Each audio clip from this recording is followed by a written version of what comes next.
студиото со вас Маријан Николовски. Попладневни вести во 16 денеска гледаме. Почина уште едно лице со грип. Не било вакцинирано, а имало и коморбилитети. Мицкоски бара СДСМ да се врати на политичкиот диалог. Не знае дали ќе ги гласаат измените за законите потребни за безбеден град. Македонските и камионџиите од регионот најавуваат блокади на границите кон Европската унија. Бараат изземање од системот за регистрација. Се е подготвено за утрешното масовно чествување на водици. Се заоструваат трговските односи на Европската унија со САД по новите царини што ги најави Трамп. Во овие вести вклучување од Охрид, каде утре се очекува најмасовната прослава за водици. Добар ден, останете овде, почнуваме веднаш.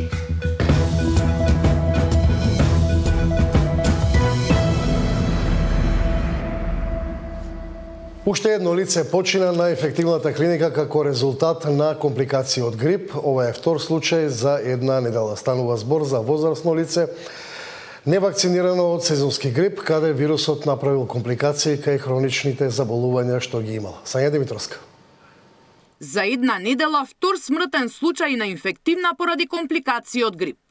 Вчера на клиниката починал 69 годишен пациент од натрешноста, кој имал повеќе хронични заболувања и не бил вакциниран против сезонскиот вирус. Пред 5 дена бил хоспитализиран во тешка состојба на одделот за интензивно лекување. Пациентот беше донесен во исклучително тешка општа состојба со развиена масивна бронопневмонија и акутен респираторен дистрес синдром. Пациентот веднаш беше пристапено навремено од страна на медицинскиот тим во одделот за интензивна нега, но покрај сите превземени мерки пациентот за жал почина. Бил со доста коморбидитети, хронична обструктивна белодробна болест, кардиомиопатија и други болести. На инфективна пред една недела почина и 75 годишна пациентка со потврден грип и повеќе хронични заболувања. На клиниката во моментот има хоспитализирано 30 на пациенти. И како што вели директорот, најголем број од нив се со коморбидитети, повозрастни и не примеле вакцина за заштита од сезонскиот вирус. Неколку од нив се со кислородна поддршка, само еден е на механичка вентилација, што може да се смета дека е потежок. Амбулантски на инфективна имаат и повеќе од 100 прегледи за едно деноноќие. А гужви има и во клиниката Козлеина детска, каде голем број деца поради компликации од грипот завршуваат на болничко лекување. Одложување на стартот на второто полугодие за учениците нема да има, а според последниот извештај на Институтот за јавно здравје, бројките на заболени растат во споредба со претходно анализираниот период. Оваа сезона има 6147 пријавени со симптоми на грип или заболувања слични на вирусот, што е повеќе од двојно од истиот период лани. Сања Димитровска, Сител телевизија. Мицкоски бара СДСМ да се врати на политичкиот диалог. Не знае дали ќе ги гласаат измените за законите потребни за безбеден град. Македонските и камионџиите од регионот најавуваат блокади на границите кон Европската унија. Бараат изземање од системот за регистрација.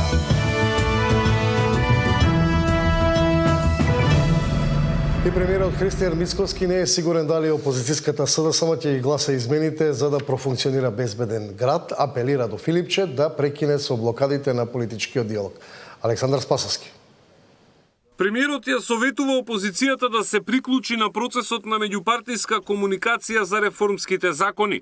Вели не знае дали СДСМ ќе даде поддршка на Safe City, но според него граѓаните веќе го сториле тоа. И она што мене ме радува е ако од почетните, би рекол, денови кога имаше неколку десетици илјади сообраќајни прекршоци, во одредени денови на почеток имаше и повеќе од 100.000, сега веќе се движиме на бројката 2-3.000 на ден. Тоа значи дека граѓаните го почитуваат овој проект и тоа е доказ дека можело да се почитуваат законите. Јас сум среќен што тоа се случува. Така што благодарност и до граѓаните, и до возачите и апел да бидат совесни. Мицкоски вели дека по празното столче на лидерската средба во СДСМ треба да бидат свесни дека нивното место во опозицијата брзо ќе го пополнат други партии. На политичката сцена и во политичката теорија и пракса празен простор не останува. Ако вие се повлечете и оставите празен простор, некој ќе го запоседне тој простор. Дали тоа ќе биде таа политичка партија за која што вие говорите, дали некоја друга, дали некоја можеби нова, трета, не знам.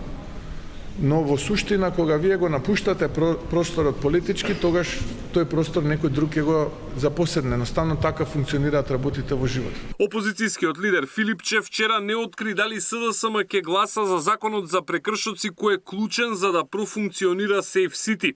Рече дека не жали што останал надвор од процесот на разговори меѓу партиите, бидејќи според него не требало да се дава легитимитет на власта, бидејќи таа не давала одговори на темите кои СДСМ сака да ги наметне во јавноста. На Бихачка денеска одбележаа 10 години од заминувањето на Груевски. Констатираа дека во ВМРО се било исто. После 2 години граѓаните повторно живеат тешко, стандардот им опаѓа, македонските работници имаат најниски плати во регионот, а владата не превзема ништо. Повторно се врши партизација на сите институции. Власта ги зема под своја контрола судството и обвинителството, ја злоупотребува и полицијата за партиски цели, се вели во соопштението на СДСМ. Александар Спасовски, Сител телевизија. Македонските, но и камионџиите од регионот се организираат за блокади на граничните премини кон еврозоната. Бараат од владата итен состанок со Брисел, со цел изземање од системот за регистрација при влез во Унијата. Премиерот вели дека веќе се почнати контактите за барање решение. Мартин Арсов работеше на оваа тема. Македонските камионџии заедно со нивните колеги од Србија, Босна и Херцеговина и Црнагора на 26 јануари ќе ги блокираат граничните премини кон земјите од Шенген зоната. Причина за протестот е новиот европски систем за влез и излез, кој камионџиите ги брои исто како туристи. Иако само поминуваат за да донесат стока, со честите влегувања брзо ги трошат дозволените 90 дена и остануваат без право да работат. Страшно е тоа што во електронското броење и 5 минути од денот да си фатил да влезеш на територија на Шенген зона или да излезеш од денот, ти го рачунаат као цел ден. Значи во 180 дена, кога ќе се поделат оние 90 дена, испаѓа дека возачот може да престојува или да работи од 10 до 15 дена месечно, што е нонсенс и под секаква економска оправданост. Превозниците бараат од македонските институции да лобираат во Брисел, да се закаже итен состанок за да се дискутира ова прашање. Доколку нема реакција од Европската Унија, наредниот понеделник ќе ги блокираат границите. Тоа нема да биде еднодневна блокада. Камионите ќе останат паркирани таму. Со ова фабриките би можеле да останат без репроматеријали, а ќе нема никој да ги пренесе готовите производи до маркетите, ниту лековите до аптеките. Парафтовите ќе останат празни, вели Муратовска. Ќе се намали доторот на репроматеријали, стока за широка потрошувачка, односно ланците на снабдување ќе бидат прекинати. Ако знаеме дека сите ние 4 држави сме увозно зависни, значи целото стопанство ни се подкрепува на увоз од Европска Унија претежно, тогаш може да замислите што ќе се случи. Економски последици нема да трпи само македонската економија, оцени премиерот Мицкоски. Пошироко ќе бидат последиците, затоа јас апелирам и денеска на таа тема имам разговори со министерот за надворешни работи и надворешна трговија да видиме што можеме да направиме за да се избегне оваа блокада и да се надминат сите оние, би рекол, пропусти кои што се резултат на се уште нефункционирањето онака како што треба на одредени сегменти во институциите. Во земјава има околу 2700 превозници за меѓународен транспорт, а најголем дел од увозот и извозот оди по копнен пат. Затоа превозниците предупредуваат, без решение, застојот на границите многу брзо ќе се прелее во секојдневието на граѓаните. Мартин Арсов, Сител телевизија. Приближно 40.000 евра во денарска противвредност е вкупната вредност од 22 казни кои ги изрекоа инспекторите на Агенцијата за храна и ветеринарство за оператори на храна во рамки на спроведените воредни надзори во маркети, хипермаркети на целата територија на државата. Како што се наведува во соопштението од ДАХАВ, во акцијата која била спроведена од 13 до 16 јануари годинава, контролирани биле 188 оператори со храна од оваа категорија. Кај 10 оператори на контролите утврдени се полесни повреди од областа на безбедноста на храната, неселектираност на разладни уреди, нијанси на и нејасни и нечитки декларации на производите и слично, за што се изречени мерки опомени, а во 2 маркета констатирано е дека вработените лица немаат санитарни книшки. Стои во соопштението, оттаму додаваат дека кај 6 од контролираните маркети утврдено е дека немаат имплементирано процедури за примена на правилата на добра производствена и добра хигиенска пракса, а кај 14 маркети затекната била храна со изминат рок на траење. Како небезбедни во рамките на оваа акција на агенцијата од операторите одземени и нештетно уништени се над 253 килограми храна, месо и преработки од месо, млечни, кондиторски и други видови производи. Се е подготвено за утрешното масовно чествување на водици. Се заоструваат трговските односи на Европската Унија со САД по новите царини што ги најави Трамп.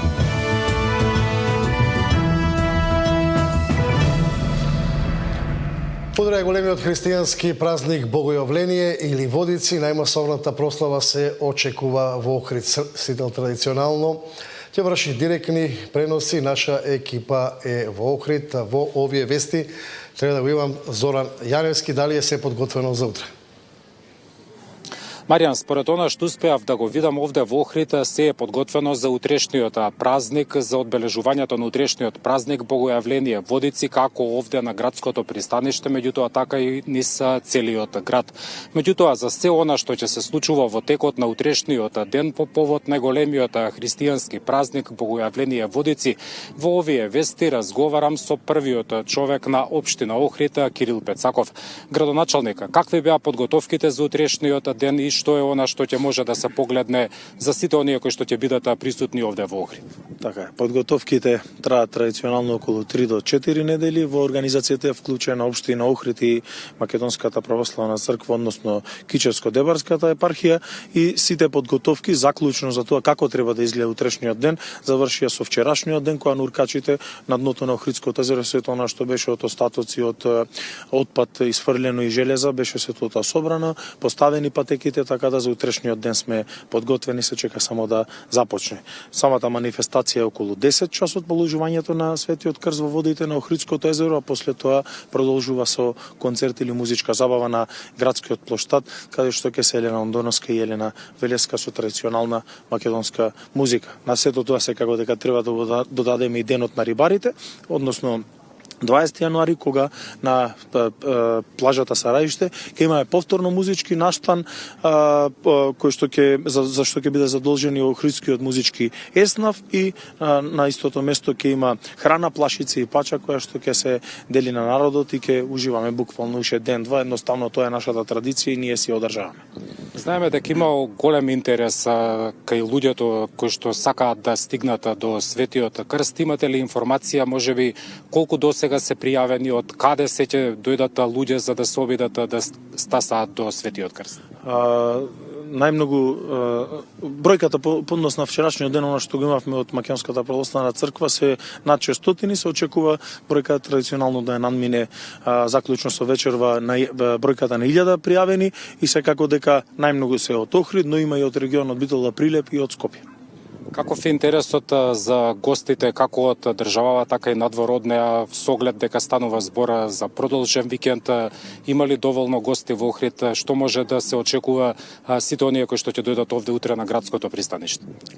Врз основа на краткиот брифинг кој што го има со собствениците на хотелите и сите оние кои што се занимаваат со издавање на апартмани или приватен смештај, станува збор за зголемен интерес, генерално пополнети капацитети, и секако интересот е огромен за овој ден, затоа што буквално не затоа што е централна манифестација или бар ние се ја доживуваме во Македонија Богојавление Водици, за нас е најголем празник и би рекол дека и сите охријани живеат за тој ден, така да во текот на утрешниот ден после манифестацијата или завршувањето на манифестацијата буквално сите живеат за овој ден и ќе се дружат на цела територија на Охрид нормално.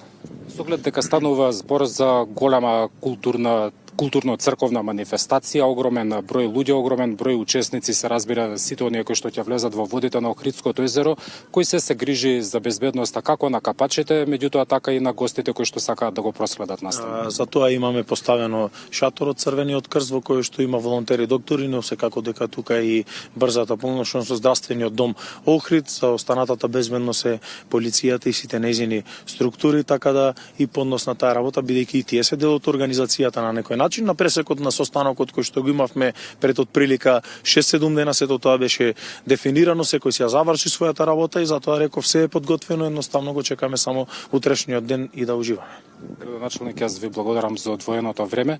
За сите оние кои што ќе бидат присутни овде, ќе можат во живо да видат како ќе се организира целиот настан на Богојавление Водици, меѓутоа за сите оние кои што немаат можност да присуствуваат овде во Охрид, ги поканувам гледачите на сите утре од раните утрински часови, ќе имаат можност во живо да го следат целиот настан. Маријан? Благодарам Зоран Јаневски од Охрид за најавите за чествување на Богојавление. А охридските хотелиери и угостители нудат примамлива понува за гостите кои за овој празник се во градот Нина Ритоновска. Со големи попусти до повеќе туристи. И оваа година по традиција охридските хотелиери и угостители нудат примамливи понуди за најмасовната културно-верска манифестација Богојавление Водици. Се со една идеја привлекување на што поголем број туристи. Таквите акции и активности во однос на Богојавление раѓаат со плод. Од година во година се зголемува бројот на гости кои што доаѓаат во Охрид за Богојавление, ги привлекува целокупната манифестација, амбиентот во градот и нормално секако пристапните цени кои што ги нудат хотелските капацитети. Кон празникот Водици охријани имаат посебен култ, а традиционалните духовни и верски обичаи во Охрид се понагласено стануваат туристички атракции и го привлекуваат вниманието на голем број верници, гости, туристи и посетители кои сакаат повторно да се вратат на овој ден. Многу е значаен и од верска природа, значаен и од туристичка природа, самата манифестација, бројот на туристи кои што доаѓаат истото да го почувствуваат, да го видат, во исто време и од страна на духовен аспект и од страна на туристички аспект се среќни, задоволни, а секако и за економијата во градот. Сепак се тоа гости кои што престојуваат по хотелите, кои што трошат во рестораните. Странските туристи се воодушевени и восхитени од овој настан, од сето тоа што се случува нели со положување на светиот крст во водите на Охридското езеро, од службите по црквите и манастирите, од целокупниот амбиент кој што го приредуваат нели рестораните, хотелите и самиот народ во град Охрид. Така да величенствена манифестација, изненадени, пријатно, среќни со истото и тоа резултира со нивно враќање повторно следна година. Илјадници верници од земјава и странство се очекуваат да присуствуваат на осветувањето на водите на Охридското езеро, но манифестацијата не завршува тука, продолжува и следниот ден на 20 јануари на денот на рибарите на Сараиште. Нина Ритоновска, Сител телевизија.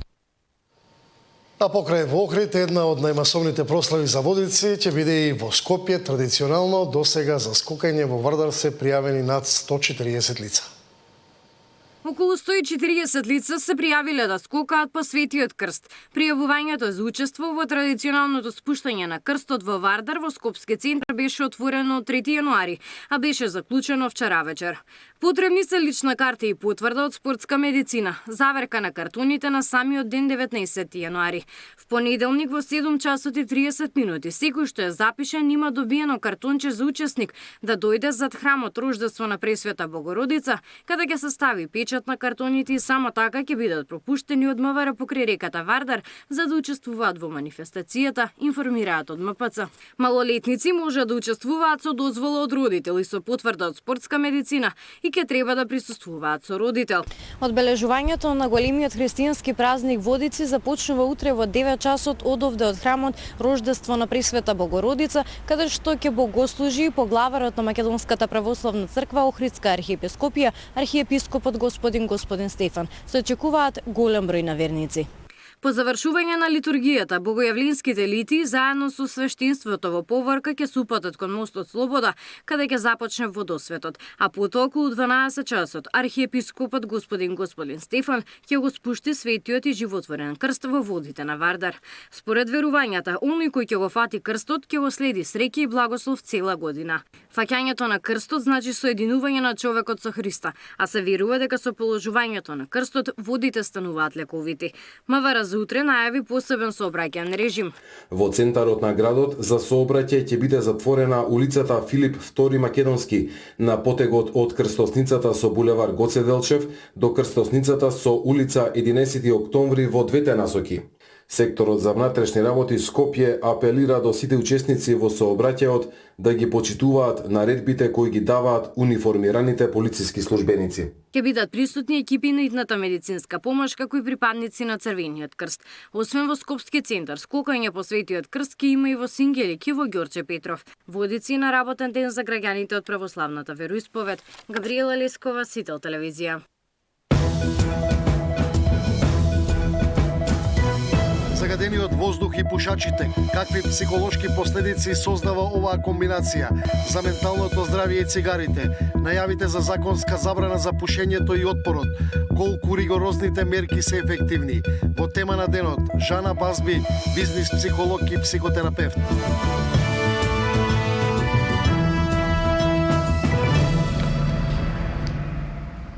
Во Прилеп за прв пат применета нова метода за лекување на мозочен удар. Најважно е да се делува во првите 4 часа од ударот. Здрав начин на живот, здрава исхрана се основните елементи за превенција. Дарко Штарговски јавува. Со помош на интравенска тромболиза, високоспециализирана и животоспасувачка интервенција за акутен третман на мозочен удар, која што за прв пат се употребува во Прилеп, спасен е животот на млад 29 годишен пациент. Процедурата ја реализираше доктор Петар Кузмановски заедно со медицински тим од болницата. Се дава лек интравенски преку инфузија која што тече 1 час, а пациентот се мониторира за целото тоа време и следните 24 часа. Во овој случај пациентот, младиот пациент се јави во првиот час, млад пациент со јасни знаци за мозочен удар и имавме сите критериуми и временски и клинички за да можеме да ја направиме самата интервенција. Секако ова не е успех само личен и успех на одделението, туку е успех на самата болница, затоа што ова е голема организација, иако ова е метода која што се прави од 2015 година во Македонија и е направена во неколку центри во државата, моментално како рутински, како редовно се прави само во Скопје. Така да ние сме горди што можеме да почнеме да кажеме дека и во овој регион ќе се дава редовно и можат пациентите да бидат услужени со ваква метода. Оваа метода може да се примени и ефективна само во првите 4 часа од добивањето на ударот. Токму затоа, сето ова да биде успешно, пациентите треба навремено да ги сетат знаците на ударот и веднаш да се пријават на лекар, а не да чекаат самото тоа да помине од себе, како што често се случува. Секој пациент кој што ќе почувствува дека одедната страна на тело или не може да ја движи, или почувствува намалување на осет, веднаш да се јави на лекар, за да можеме навремено да го третираме.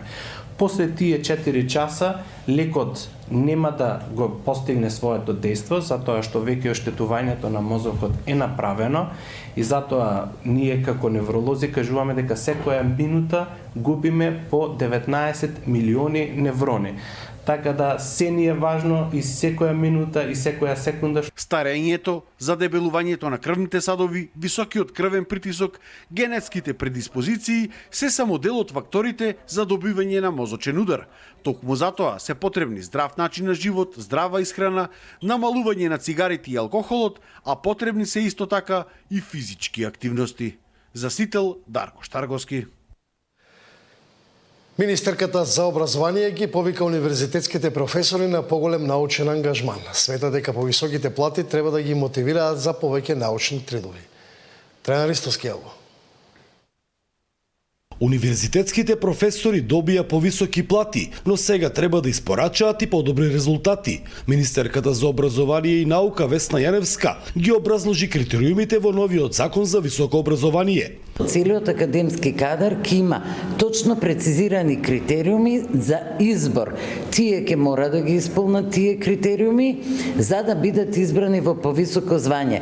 Бараме од универзитетските професори да прават истражувања и да не само да ги спроведат, туку и да ги објават во релевантни списанија светски признати со фактор на влијание. Минатата година владата распиша оглас за финансирање на 45 научно-истражувачки проекти кои се реализираат на универзитетите и јавните институти, што треба да придонесе за понатамошен развој на науката. Апелирам да бидат вклучени и студентите, бидејќи тие се иднината на оваа земја, но и до универзитетите како организации да се малку реорганизираат, да спроведат формирање на стартапи, на хабови. Научно-истражувачката работа има за крајна цел, односно да кулминира со отворање на првиот научно-технолошки парк во Македонија. За Сител, Трајан Ристовски.